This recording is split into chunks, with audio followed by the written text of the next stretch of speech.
દરેક પરિણીત પુરુષનો એની પત્ની પર 100% અધિકાર ભારતમાં રહ્યો છે અને રહેતો આવ્યો છે. તો શું એ લગ્ન જીવનમાં પરિણીત સ્ત્રી જે છે એનો કોઈ અધિકાર ખરો? ખરો. ઘરમાં સમૃદ્ધિ લાવવા માટેથી લઈ અને ઘરમાં શાંતિ ફેલાવી અને ઘરના સંતાનોની પ્રોપર ઉત્પત્તિ માટેનો જે ભાગીદાર છે એ પત્ની છે. એને કંઈક અધિકાર થોડો આપો. એને ઘરે બેસીને કમાવાનો અધિકાર આપો. તમારી home loan, vehicle loan, personal loan, credit card loan નાની નાની આવકોથી પત્નીની ચૂકવાઈ જશે અને ખબર પણ નહીં પડે કે ક્યારે ચૂકવાઈ ગઈ.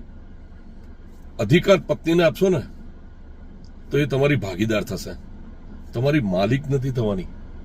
ધ્યાન રાખજો. સેમિનાર આવી રહ્યો છે, ઘરે બેસીને કઈ રીતે બિઝનેસ થાય. તમારી પત્નીને અધિકાર આપો કે એ સેમિનારમાં આવે અને ઘરે બેસીને એક્સપોર્ટનો બિઝનેસ કરતા શીખે. ઘરના નાના મોટા ખર્ચા એમાંથી જ નીકળી જશે. Thank you.